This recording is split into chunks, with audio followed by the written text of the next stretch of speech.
Enchantée, moi c'est Marlène et bienvenue sur Magnetic Management, le podcast qui t'aide à développer tes compétences managériales, autrement dit à décortiquer le schmilblick des relations humaines au travail. Alors si tu as des gens sous ton aile ou que c'est ton ambition, ta curiosité sera nourrie. Et surtout, si tu aimes casser les codes et comprendre les paradoxes que soulève cette fonction, alors abonne-toi, ce podcast sera ton meilleur allié.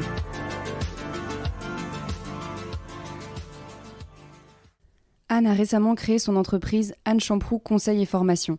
Elle accompagne des futurs professionnels du secteur médico-social à monter en compétences sur les sujets qui gravitent autour des ressources humaines, comme par exemple la posture managériale, la gestion de crise en établissement de santé, le recrutement, mais aussi sur des thématiques plus transverses, comme l'écoute active, la prise de parole en public, ou encore la gestion du stress.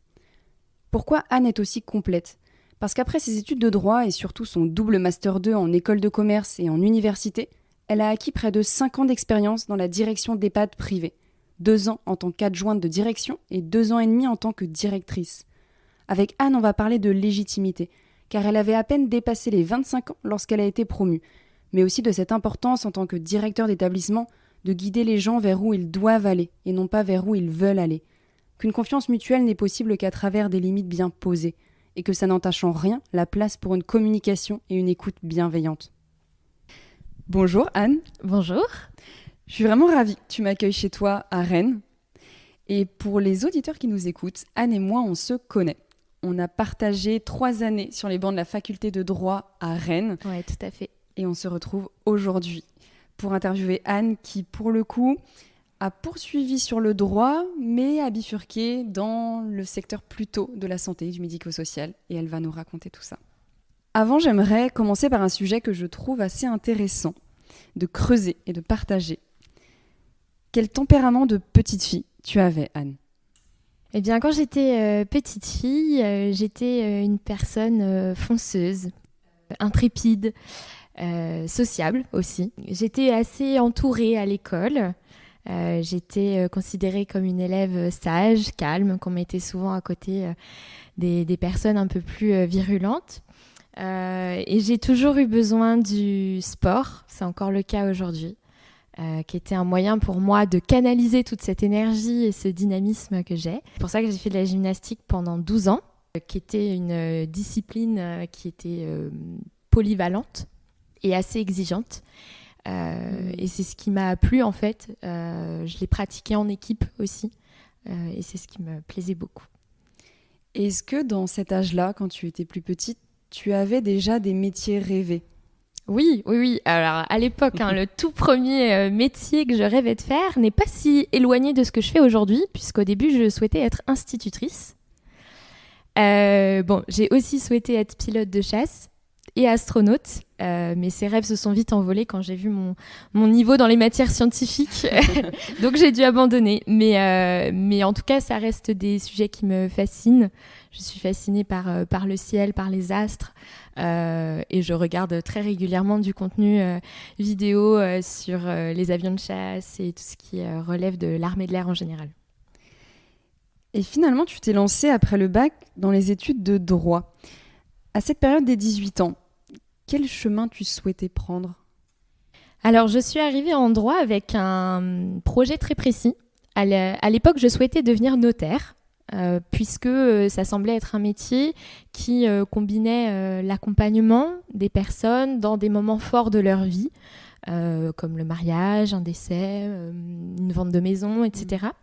Donc, à la base, je m'étais dit, voilà, c'est un métier de relationnel. Et puis, le droit est resté assez généraliste avec plusieurs possibilités. Et comment finalement l'univers du médico-social t'a interpellée ? Puisque tu parles de notariat, mais c'est pas là où tu as fini finalement. Oui, complètement. En fait, en 3e année de droit, j'ai fait un stage chez un notaire et il s'est avéré que ça ne correspondait pas à l'idée que je m'étais faite du métier, ou en tout cas, c'était pas une forme d'accompagnement qui correspondait à ma personnalité. Donc, j'ai laissé de côté ce métier et j'ai commencé à me chercher professionnellement, à me réorienter. Et puis, au cours de plusieurs échanges en famille, j'ai ma marraine qui me dit « Mais écoute, Sinon, tu peux aller faire un stage dans un EHPAD, etc. Bon. Et ça a tout de suite fait sens avec mon histoire, en fait, puisque depuis toute petite, avec ma grand-mère, je rends visite à des personnes qui n'ont pas de famille en EHPAD, en fait. Une sorte de dame de compagnie ou de personne de compagnie. Et j'ai fait ça à partir de mes 7 ans. Donc j'étais très jeune. Donc en fait, j'ai grandi dans un milieu, en tout cas, avec lequel je me sens à l'aise, qui était les EHPAD. Très tôt, j'ai vu la dépendance, la maladie, des fauteuils roulants, des personnalités, sans que ça me semble bizarre ou désagréable, en fait. Je me suis toujours sentie à ma place. Dans le médico-social de manière générale, et puis aussi parce que j'ai un frère qui a fréquenté les hôpitaux très tôt, et donc nécessairement j'ai été baignée dans ce secteur du sanitaire, du soin, de la maladie, encore une fois. Donc ça a tout de suite fait sens, en fait. Quand on m'a proposé les EHPAD, je me suis dit mais oui, en fait c'était sous mes yeux depuis le début, je fais ça depuis toute petite, mais j'avais laissé ça complètement de côté. Et donc j'ai pu faire un stage dans un établissement, et j'ai été accueillie par des personnes avec qui j'ai pu créer des liens tout de suite, et je me suis vraiment sentie à ma place. Et ce qui a fait que je me suis tournée vers le médico-social, réellement, c'est des rencontres. Voilà. Des rencontres avec des professionnels, notamment des médecins coordonnateurs, une directrice en particulier, des équipes, infirmières cadres, etc., avec qui je partageais vraiment une vision commune de ce que veut dire accompagner, et puis du prendre soin de l'autre. Donc c'est une mission qui a tout de suite fait sens, voilà, comme quelque chose qui s'alignait avec ma personnalité, ce côté altruiste. À titre d'anecdote, par exemple, sur le frigo de chez mes grands-parents, c'était noté l'adage « mes mains pour servir, mon cœur pour aimer ». Donc j'ai toujours eu cette éducation-là, et ça a tout de suite fait sens. Et donc en fait, ça a été presque la révélation. Je me suis dit, ça y est, je sais ce que je veux faire. Et c'est comme ça que j'ai fait un Master 1 droit de la santé. Et finalement, tu t'es plus projetée dans l'aspect direction. Enfin, tu sentais que tu pouvais jouer un rôle dans ce secteur-là, plus que dans le soin en tant qu'aide-soignante, infirmière, médecin. Alors ça a été au fur et à mesure de mon parcours. C'est-à-dire qu'en premier lieu, effectivement, j'ai fait le master, puisque j'avais déjà cette licence de droit. Donc, j'ai souhaité approcher le domaine du médico-social par cette voie-là. Et j'ai choisi, justement à la fin de ce Master 1, de rentrer dans une école de commerce qui s'appelle l'INSEC à Bordeaux, et qui offre la possibilité de faire un Master 2 en alternance, et donc d'aller concrètement sur le terrain. Et c'est au moment où je suis entrée sur le terrain que je me suis aperçue que finalement, je sentais que ma place était plutôt dans l'administration, après avoir occupé chacun des rôles dans un EHPAD. Pour l'anecdote, j'ai démarré mon premier jour de stage en épluchant 20 kg de pommes de terre et en me disant que le métier de directeur était assez loin, en tout cas, ce jour-là. Et ensuite, j'ai commencé par être auxiliaire de vie, puis être soignante, faisant fonction, toujours évidemment. Et puis, je suis passée du côté infirmier, de jour, de nuit, voilà. Et quand j'étais au contact des personnes âgées, je me sentais bien, mais je pense que ma personnalité et ma sensibilité ont fait que je ne pouvais pas être dans un métier de soins directement, comme être soignant, par exemple, ou infirmier, bien que ça m'aurait beaucoup plu. Et puis, ayant une maman médecin, on m'a souvent dit, mais t'as pas voulu être médecin, voilà, c'est souvent une question qui est revenue, mais non, j'avais envie de pouvoir accompagner, mais mon truc c'était les RH, oui, sans aucun doute. Ouais. Est-ce que tu peux justement nous raconter ta première expérience en tant qu'adjointe de direction, pleinement ? Oui, alors c'était dans un établissement de 95 lits à Lyon, avec 2 unités de soins adaptées qu'on appelait UP, unités protégées, qui sont en fait des unités réservées pour les patients atteints de démence, Alzheimer ou apparentés, troubles apparentés. Donc c'était la première fois où véritablement j'allais avoir des missions de management pluriel et pluridisciplinaire. Au démarrage, on se pose beaucoup de questions, notamment liées à l'âge. On se pose des questions de légitimité parce qu'on est amené à manager des personnes qui ont 2 fois notre âge. Donc, et qui sont là depuis plus longtemps que nous dans la structure aussi. Donc il y a toujours ce moment où on est testé en fait quelque part sur notre connaissance globale du secteur du médico-social, voire même sur des connaissances techniques. Et c'est là où mon expérience en tant que faisant fonction, en ayant pratiqué chacun des métiers, m'a assurément aidé et a été un tremplin pour pouvoir asseoir ma légitimité. Au-delà de ça, ça ne suffit pas. Je pense qu'il faut avoir des qualités humaines, de leadership, et puis des qualités relationnelles. C'est ça qui fait, en tout cas, qu'on arrive à créer du lien avec des équipes et qu'on arrive à emmener les équipes. Je pense que c'est vraiment ça la clé. C'est une expérience qui s'est globalement plutôt bien passée avec les équipes. Je suis finalement partie de l'établissement parce que au niveau de l'équipe de direction, je m'éloignais un petit peu, en tout cas de la vision de la direction. Donc c'est pour ça que j'ai fait le choix de m'en aller. Je pense que ça aussi, ça fait partie des choses qui sont importantes pour rester soi-même. Et puis appartenir à une équipe, c'est s'engager pour des valeurs communes. Et donc à partir du moment où on ne partage plus les mêmes valeurs, se pose une question, je dirais, de sens. Et je n'exerçais plus mes missions, en tout cas avec la même implication. Et c'est pour ça que j'ai souhaité partir, pour ensuite trouver un autre établissement où là j'ai intégré une équipe, un groupe avec des valeurs communes et où, je vais le dire très vulgairement, je me suis complètement éclatée, vraiment. Que ce soit avec les équipes, les familles, la directrice, l'équipe de direction régionale. Voilà, c'est vraiment, en tout cas, je pense que la première expérience est aussi une expérience où on se teste, grandeur nature quelque part. On quitte ce côté, en tout cas ce carcan de stagiaire qui nous permet bien de prendre des responsabilités progressivement, mais avec toujours cette sécurité d'être accompagné. Quand on prend un poste, voilà, on assume pleinement les responsabilités. On se teste, on teste notre environnement et donc j'ai pu en tout cas apprendre ce qui ne me plaisait pas, ce que je ne voulais pas, voilà, pour retrouver ensuite une structure où là je me suis vraiment complètement éclatée. Et d'ailleurs je me suis tellement éclatée qu'on m'a offert un poste de directrice, j'ai été promue directrice et là aussi je me suis éclatée. Donc voilà, c'était pas une histoire de métier ou de fonction, c'était une histoire d'environnement de travail, tout simplement. Et on va justement en parler de cette transition entre être adjointe de directrice et directrice pleinement.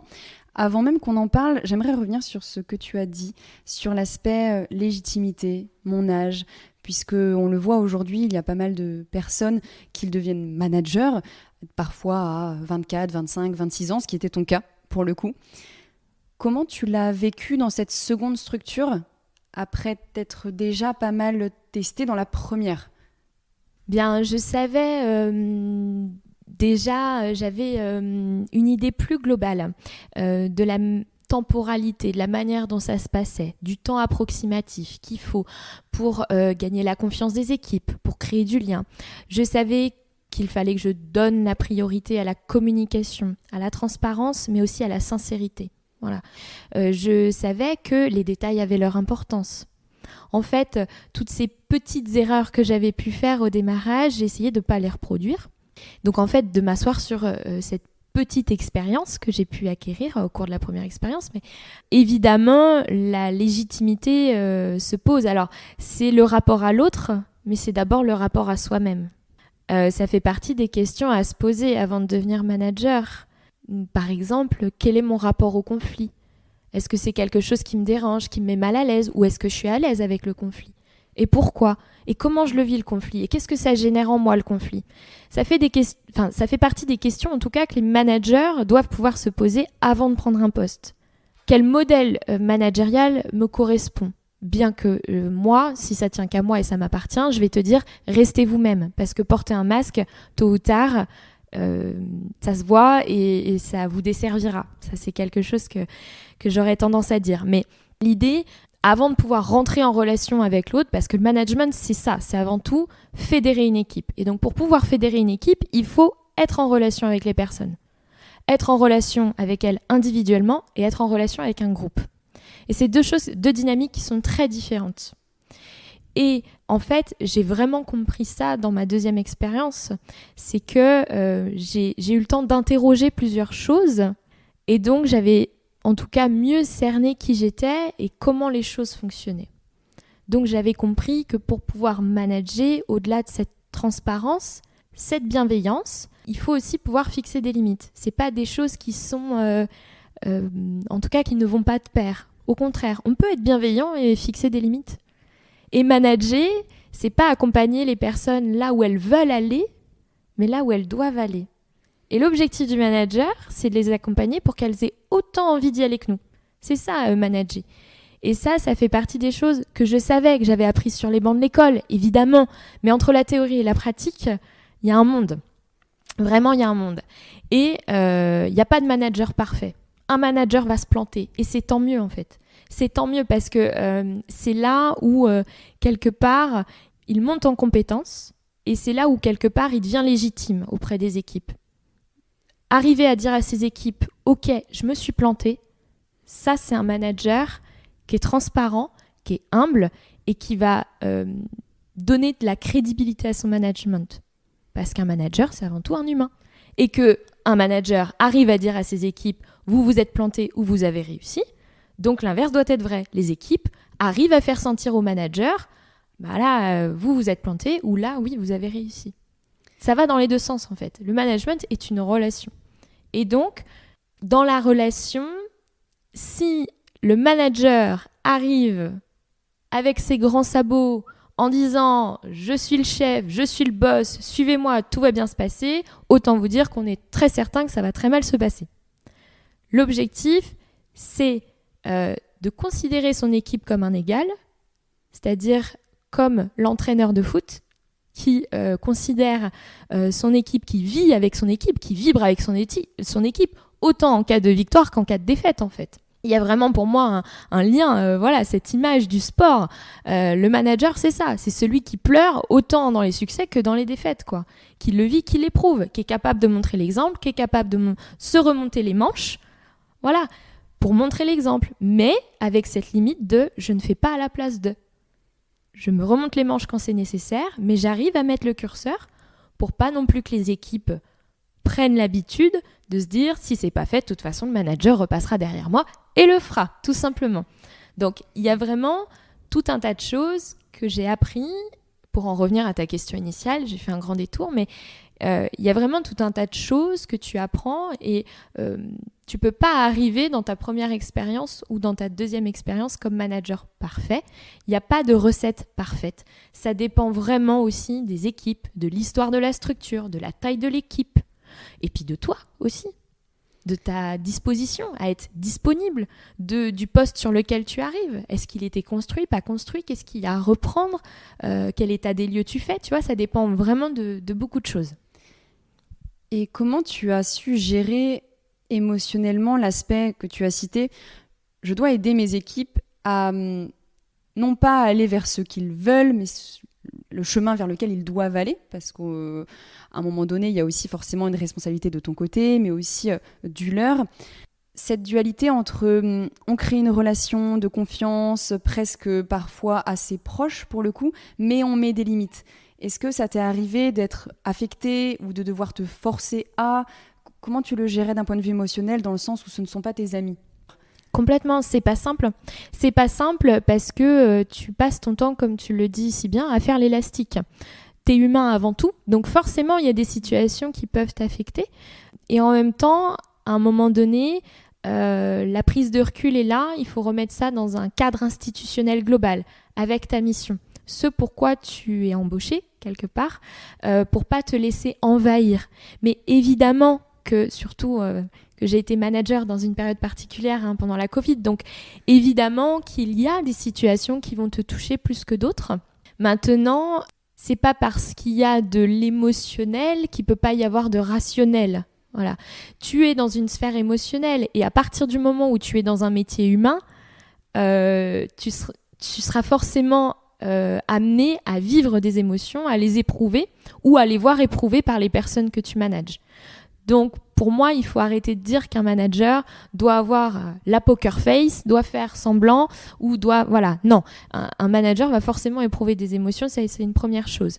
Mais tu as raison de dire qu'il y a des outils que le manager doit pouvoir mobiliser pour pouvoir réguler ses émotions, puisqu'effectivement, il est souvent amené à vivre des montagnes russes émotionnelles.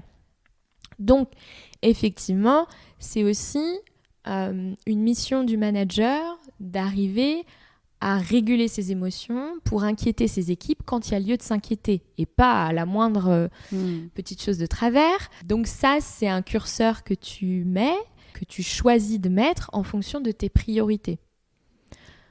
Donc je dirais, ce côté, quelque part, on entretient une relation de proximité et on met des limites. À partir du moment où c'est clairement défini avec tes équipes, de se dire, voilà, moi je suis quelqu'un, je fonctionne comme ça, comme ça, comme ça. Tant que le travail est fait, c'est OK, je vous laisse tranquille. Par contre, le jour où c'est pas fait, on va avoir un échange. Moi, j'ai fait une sorte de contrat quelque part, informel, avec les équipes.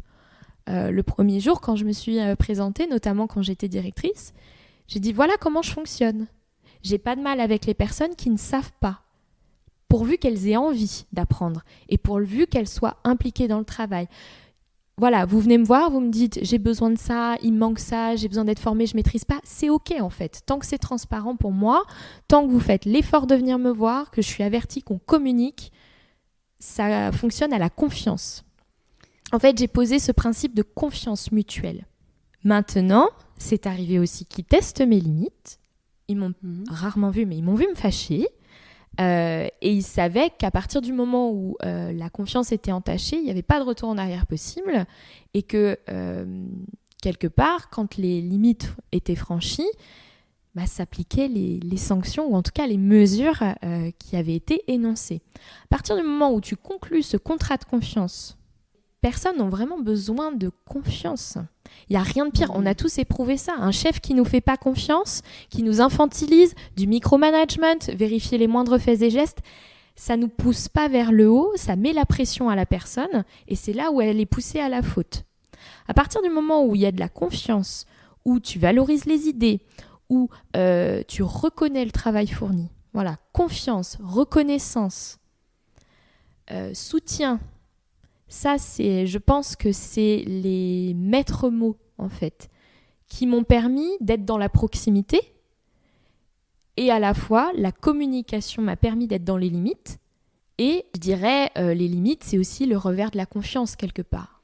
C'est ce contrat qui m'a permis de fixer des limites.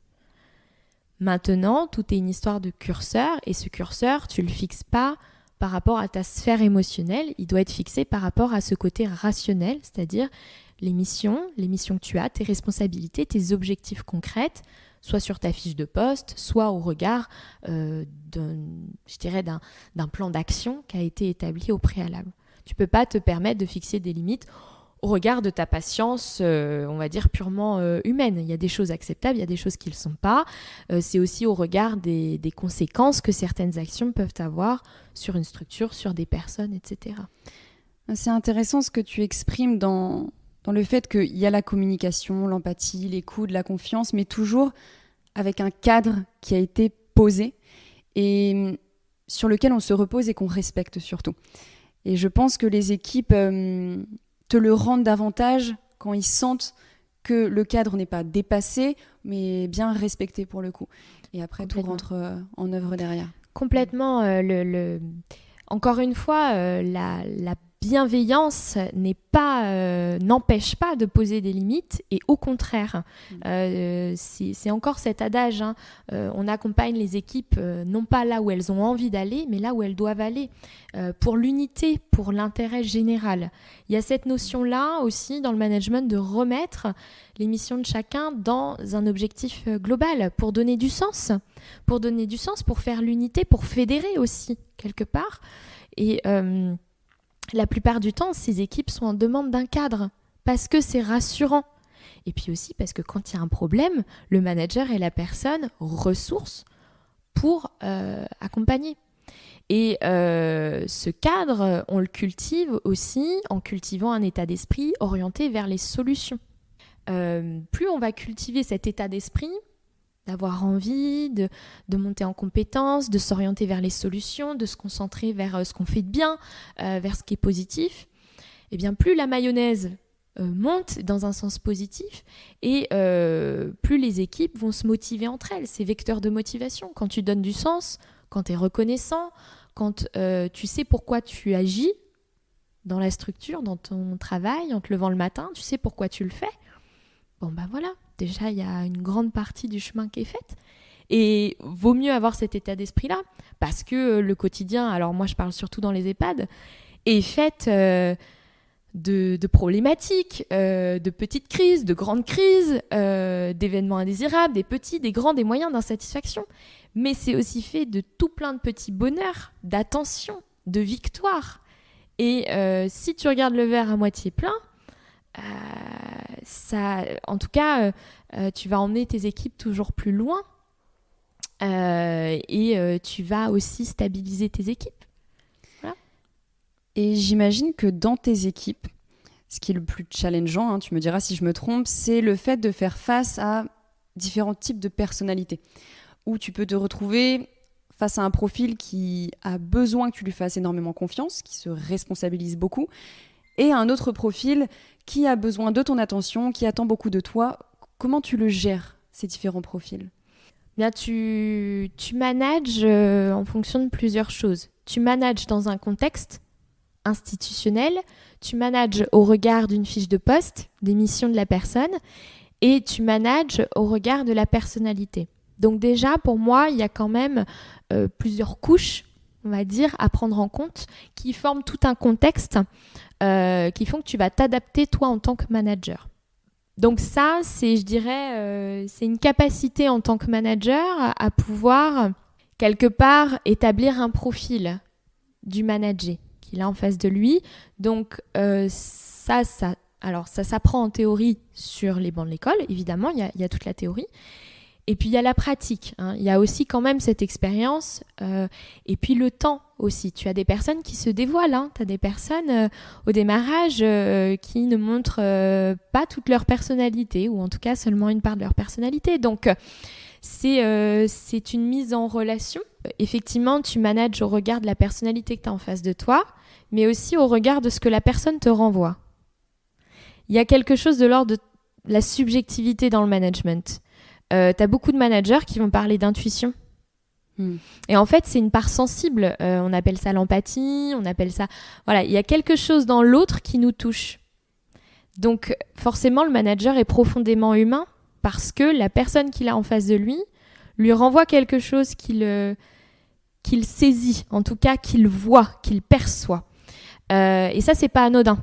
Parce que tu as des histoires qui vont forcément plus te toucher que d'autres, des profils, des caractères, des personnalités, des manières de s'exprimer, que sais-je. Voilà, c'est très subjectif.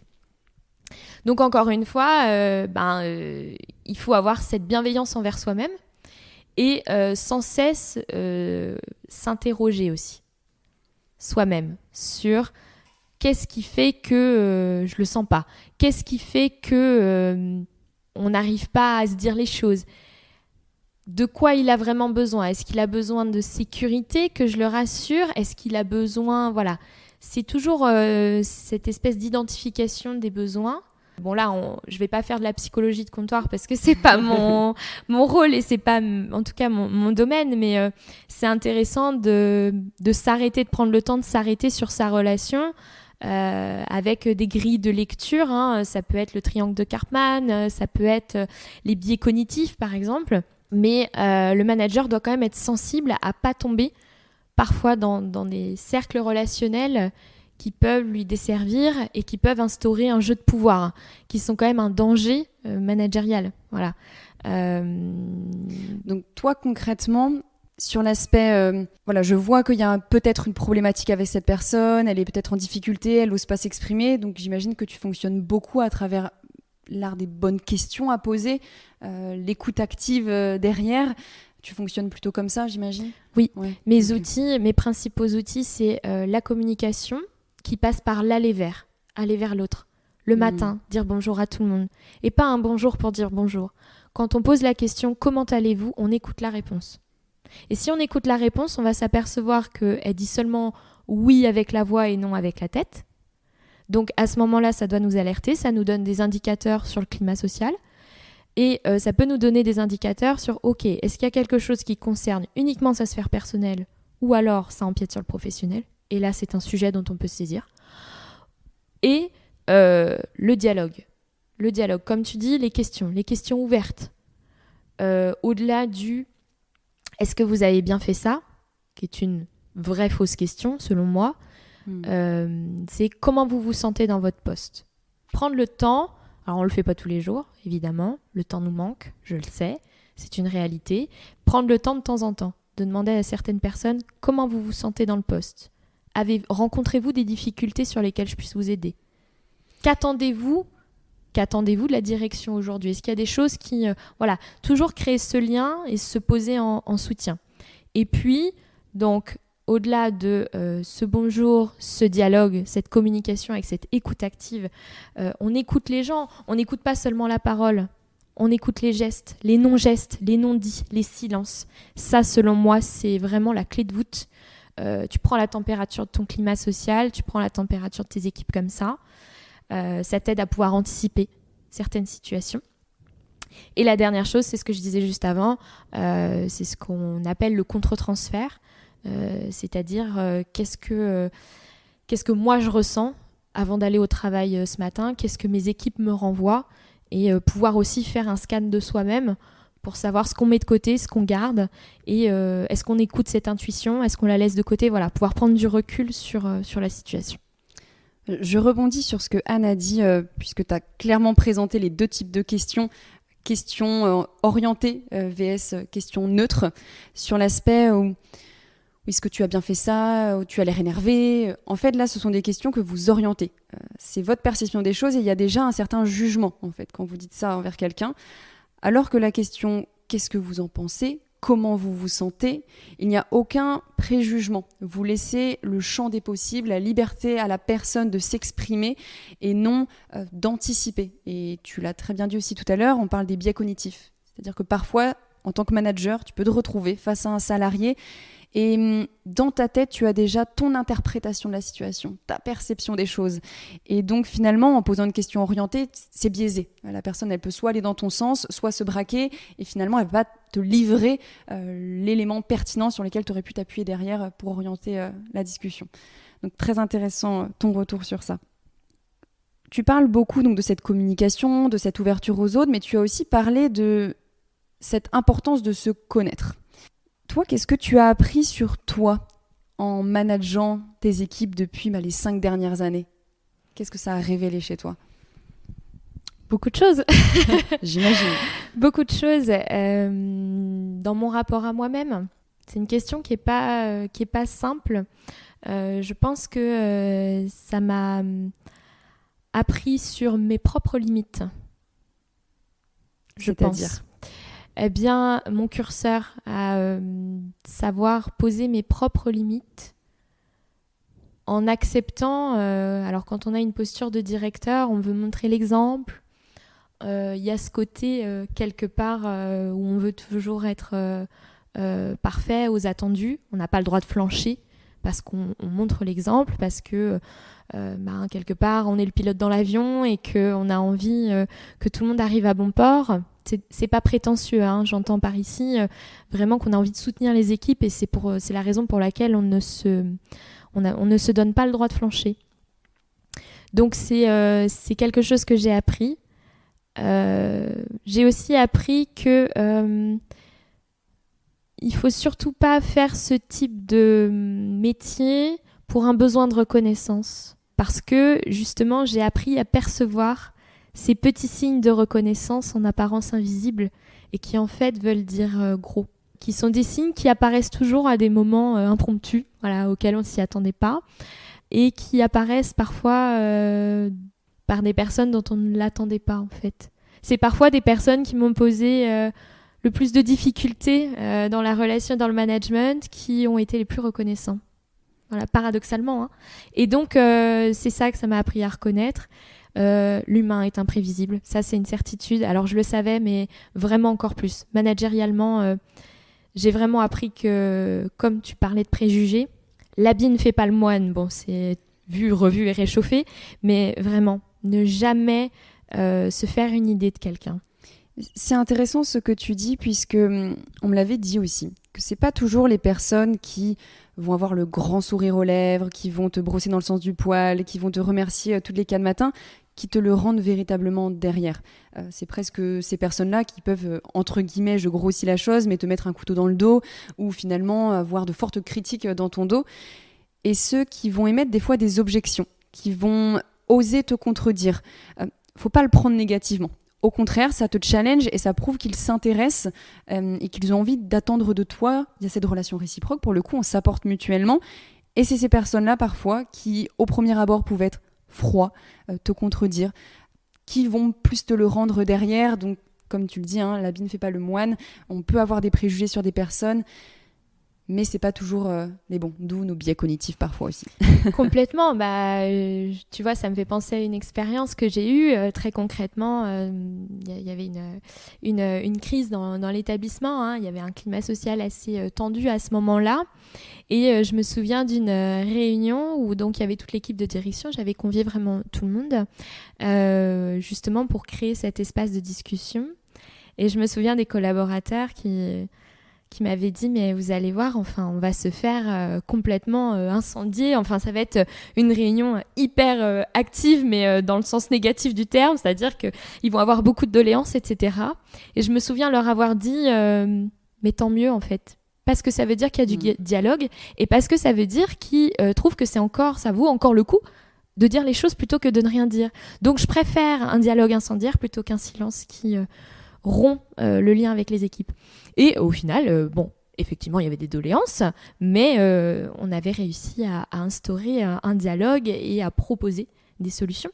Donc, c'est un apprentissage aussi. Et je préfère des gens qui vont manifester en tout cas leur mécontentement plutôt que des gens qui vont rien dire et qui vont soit souffrir en silence, soit qui vont laisser certaines situations perdurer alors qu'elles ne sont pas du tout satisfaisantes. Et comment tu gères ces feedbacks, ces retours ? Puisque, imaginons, pour projeter les gens, on est en salle de réunion, tu poses des questions, tu prends le retour des uns, des autres, qui ne sont pas forcément alignés, donc c'est pas simple, c'est pas évident. Est-ce que tu prends l'ensemble des retours et tu dis je reviendrai vers vous derrière, ou est-ce que parfois tu approuves directement sur le tas ? Comment tu fonctionnes sur cette gestion des feedbacks finalement, des retours ? Avec honnêteté et transparence. Il m'est arrivé en pleine réunion devant 50 personnes, quelqu'un qui manifestait un mécontentement. Et je l'ai regardé droit dans les yeux et je lui ai dit « Vous avez entièrement raison, c'est pas satisfaisant. Et à juste titre, vous manifestez votre mécontentement. » Je l'ai regardé, je lui ai dit « Vous avez raison. C'est pas parce qu'on est directeur qu'on a tout le temps raison et qu'on a raison sur tout. » Et le fait d'approuver en fait ce sentiment, et à juste titre, cette personne faisait part d'une situation qui ne me satisfaisait pas non plus. Mais à un moment donné, donc reconnaître, valider le ressenti, déjà ça permet de ne pas empirer la situation. Et puis ça permet de dire à la personne, je suis d'accord avec vous, c'est un sujet dont on va se saisir ensemble. Et là, on fédère. Maintenant, l'objectif n'était pas de continuer à envenimer la situation, mais comme ce que je disais tout à l'heure, maintenant, on oriente notre état d'esprit tourné vers les solutions. Et on fait participer la personne. Je suis d'accord avec vous, cette situation ne me convient pas non plus. À votre avis, qu'est-ce qu'on pourrait faire pour que ça change ? C'est là où c'est très intéressant. Ce qu'elle pointe du doigt, Anne, c'est que quand on manage une équipe, les critiques seront toujours présentes. Peu importe notre décision, mais c'est important de responsabiliser ces équipes en leur disant « Ok, je prends ta critique, mais maintenant, à ton avis, est-ce que tu as une meilleure solution ? Est-ce que tu as une alternative à proposer ? Selon toi, comment tu aurais fait les choses ?» Et là, généralement, ça peut soit mettre mal à l'aise, ou justement la personne elle est fière de pouvoir apporter une solution, mais ne prenez pas la posture de tout de suite avoir une réponse à tout, ou contre-argumenter directement, puisque ça n'aide en rien personne, en fait, pour le coup. Mais c'est plutôt chouette, ce gros conseil pratique que Anne a donné sur le fait d'écouter, d'approuver, qu'on est d'accord sur le fait que la situation, elle n'est pas acceptable, qu'elle n'est pas agréable à vivre, mais maintenant on se tourne vers les solutions et ça sert à rien de passer une demi-heure à sortir de là après tout le monde énervé avec une énergie complètement négative. Pour le coup, ça n'aide personne. C'est ça, et puis je me permets de rebondir. Il y a deux types, on va dire, de reproches. Il y a, si tu veux, les choses orientées sur des actions concrètes dans l'établissement, sur des actions concrètes qui mènent au quotidien, qui font partie de leurs tâches, où ils rencontrent des difficultés. Et puis, il y a ce que tu appelles des reproches qui sont, selon moi, des choses orientées directement sur la manière pour le manager de gérer ses équipes. C'est deux choses très différentes. Ils peuvent te témoigner des insatisfactions sur des tâches ou des insatisfactions, on va dire, plutôt personnelles. En tout cas, dirigées contre la personne du manager. Attention, évidemment, c'est pas contre vous en tant qu'humain, c'est contre une personne, votre poste, votre rôle, votre figure, celle que vous incarnez. Donc ça peut être compliqué pour le manager, quand on se retrouve devant 50 personnes et qu'on vous dit de toute façon c'est d'une grand n'importe quoi, vous faites rien comme il faut et vous savez pas comment gérer. Ça, c'est une autre manière de l'accueillir. Évidemment, on va pas dire « je suis complètement d'accord avec vous ». Bien sûr. Évidemment, bien que ça peut arriver, si vous le pensez, et encore une fois, si vous pensez qu'à ce moment-là, vous n'avez pas été, en tout cas, vous n'avez pas fait les choses comme il aurait fallu les faire et que vous-même, vous avez analysé la situation et que vous auriez fait les choses différemment, rien ne vous empêche de dire, mais écoutez, je me suis aperçu que j'aurais dû faire les choses différemment, mais j'en ai pris note et en tout cas, j'ai appris, quoi. Ça, c'est pas un problème de le dire selon moi, ça va en rien jouer sur la crédibilité. Très souvent, les managers ont l'impression que s'ils admettent leur tort, ils seront plus crédibles. Alors, encore une fois, il faut mettre le curseur, il faut pas le dire tous les jours, évidemment, sinon là, on va avoir un problème. En sanglots non plus. Il y a la fréquence, il y a la manière de le dire, il y a la manière de le gérer, et puis il y a la manière de l'incarner. Voilà, sur sa posture. La posture du manager, alors c'est évidemment des capacités oratoires, mais il y a une posture aussi, on va dire, corporelle à incarner, un ton, une voix, enfin voilà. Et il y a des moments pour le dire. Il faut que ce soit préparé. Comme tu dis, tu vas pas éclater en sanglots. Mon Dieu, j'ai pas bien fait. Voilà. Non, pas du tout. Encore une fois, ça m'appartient. C'est là qu'une expérience que je partage. Et j'imagine qu'il y a autant de styles de management et de modèles de management que de personnes. C'est très riche. Moi, je partage mon humble expérience et je suis très certaine qu'elle n'est pas parfaite et qu'il y aurait plein de choses à redire. Mais voilà comment j'ai souhaité donner la priorité dans mon management. Communication, transparence, exemplarité. Voilà, c'est les maîtres mots. Puis ce joli mix du langage et langage non verbal, pour le coup, puisque vous pourrez poser les questions que vous souhaitez, essayer d'appliquer ce que Anne conseille, mais si derrière tout ça, vous avez un air fermé, désagréable, la personne n'a pas forcément envie de s'ouvrir derrière, donc c'est important que les deux soient bien alignés pour le coup. À l'heure d'aujourd'hui, tu as souhaité te relancer à ton compte, ou te lancer tout court à ton compte plutôt. Raconte-nous un petit peu cette transition, qu'est-ce que tu fais aujourd'hui, dis-nous tout. Oui, je me suis lancée à mon compte. Donc, j'ai créé en juillet l'entreprise, mon auto-entreprise qui s'appelle Anne Champroux Conseil et Formation, qui est spécialisée alors plutôt dans le domaine du médico-social, évidemment. Donc, je fais à la fois du conseil spécifique aux EHPAD, évidemment. Et puis à côté de ça, j'assure des formations, donc en BTS SP3S, première et deuxième année, et je mets à disposition un catalogue de formations. Alors, soit sur mesure, c'est-à-dire que les personnes me contactent et au regard de leurs besoins, on établit ensemble un programme de formation qui convienne au public et puis aux objectifs, soit des formations en relation avec toutes les thématiques de la RH et du management. Donc, management et gestion des risques, ça peut être également gestion de projet, ça peut être les piliers du management, qu'est-ce qu'accompagner veut dire, voilà, toutes ces thématiques entre autres.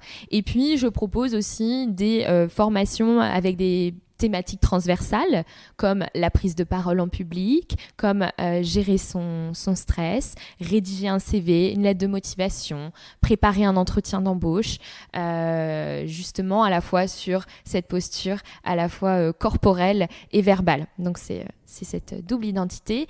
Et alors ça m'est venu, on va dire c'est contextuel après la Covid. Je me suis posé des questions sur mon métier de directeur d'EHPAD, avec lequel je ne suis pas du tout fâchée, d'ailleurs, soit dit en passant. Mais j'ai eu également quelques ennuis de santé qui m'ont amenée à penser à pouvoir accompagner les équipes, mais dans un autre quotidien, sous une autre forme de quotidien. Donc, j'ai toujours eu un attrait pour le mentorat, le tutorat, la pédagogie. Même pendant mes expériences d'adjointe, de directrice, j'ai accompagné des soignants à faire des VAE. J'ai accompagné à monter des dossiers. J'ai toujours accompagné des amis à rédiger CV, lettres de motivation. En EHPAD, on faisait beaucoup de mini-formations, etc. Et ça me plaisait énormément, en fait, ce côté pédagogique. Donc, c'est tout naturellement que je me suis dit, j'ai envie de transmettre mon expérience et puis j'ai envie de continuer à partager dans un métier avec beaucoup de relationnel. Donc, en tout cas, j'ai souhaité changer de voie et j'ai donc fait un Master 2 qui s'appelle Ingénierie et fonctions de l'accompagnement en formation adulte à l'Université de Tours que j'ai obtenu. Et c'est pour ça que j'ai créé Anne Champroux Conseil et Formation. Et aussi parce que quand on a été à des postes de responsabilité, on a eu l'habitude de décider, de créer, je dirais d'être assez indépendant quelque part. Et donc, c'est quelque chose que j'avais vraiment envie de tenter. C'était le bon moment aussi, il y a une histoire de timing. C'était le bon moment pour moi de me lancer. Puis, j'ai été beaucoup encouragée, on va le dire, pour ce faire par mon entourage. Donc, j'ai franchi le pas. Et depuis, ça y est, j'enseigne à l'ESUP à Laval, à l'ICR à Bru, voilà, entre autres. Et puis, évidemment, je propose, comme je le disais, un catalogue de formations. Voilà. C'est assez drôle puisque ça ferme la boucle sur la première question, la deuxième question que je t'ai posée sur métier rêvé, on va dire, tout petite, sur cet aspect institutrice. Donc, finalement, on revient un petit peu... Complètement. Aux sources sur l'envie de transmettre, d'aider, de conseiller, de décider. Complètement. Donc, je pense que ça a toujours été là, mais j'avais besoin de faire des premières expériences qui m'ont assurément fait prendre au moins 10 ans, je pense, d'expérience professionnelle en maturité. Surtout la Covid, ça a été assez riche. Donc je pense que j'avais besoin de passer par là pour revenir à mes premiers amours finalement. Puis tu te sens encore plus même légitime après de transmettre quand il y a eu cette preuve par l'expérience, entre guillemets aussi, de l'avoir vécu concrètement. En tout cas, on peut apporter du concret et de l'opérationnel à des étudiants ou des stagiaires qui sont souvent en demande de ça. Les stagiaires, c'est leur quotidien. Donc, quand on les a en formation, ils ont envie de repartir avec cette boîte à outils concrète et qu'on mette au travail des situations qu'ils vivent concrètement, en simulant, en faisant des jeux de rôle, des ateliers, du théâtre forum. Enfin, voilà, c'est en ça que ça me plaît la formation, c'est qu'on revit leur quotidien ensemble et on essaye de partager autour de ça et en tout cas d'apporter non pas la réponse, mais des possibles réponses à ce qu'ils rencontrent. On arrive à la fin de cet épisode, Anne. Si tu devais donner un conseil aux managers ou futurs managers qui nous écoutent, ce serait lequel ? Un conseil, c'est dur. Tu peux aller 2 ou 3 conseils, c'est pas grave. Bon, je pense que ça résume plutôt bien l'épisode, en tout cas tout ce qu'on vient de dire. Pour moi, c'est bien se connaître soi-même avant d'aller vers l'autre. Je pense que c'est la clé. C'est la clé pour bien vivre son quotidien de manager. C'est la clé pour bien rentrer en relation avec l'autre. Et c'est la clé pour poser des limites qui respectent à la fois ses missions et à la fois sa sphère personnelle. Voilà, je pense que c'est le mot de la fin. Chouette, très joli. Merci à toi, Anne, pour ce Un bel grand échange. merci. Et j'espère que vous allez apprécier cette écoute qui est bourrée d'expériences, de conseils, mais directement applicables aussi avec les équipes. Et puis, vous pouvez retrouver Anne sur... elle aura un site internet, j'imagine. Exactement, très un site prochainement. internet, sur Google, vous tapez Anne Champroux, conseil et formation, vous tombez sur ma petite fiche Google, il y a mes contacts, mon site internet et mon adresse mail. Je vous mettrai les petits liens, bien sûr, juste en dessous de l'épisode. Merci, Merci, Anne. avec plaisir. Merci à toi de nous avoir écoutés jusqu'ici. J'espère que le parcours de Anne et les conseils qu'elle a pu partager t'apporteront dans ton quotidien. Si tu souhaites en savoir plus sur les offres de conseils et formations que propose l'entreprise de Anne, n'hésite pas à la contacter directement via son site internet, que tu retrouveras dans la description. En lui précisant que tu l'as découvert via ce podcast, elle en sera ravie et moi de même. Tu peux aussi me laisser un petit avis si tu as apprécié l'épisode et des étoiles, je t'en serai grandement reconnaissant. Très belle journée à toi et on se dit à lundi prochain pour un nouvel interview dans un tout autre univers.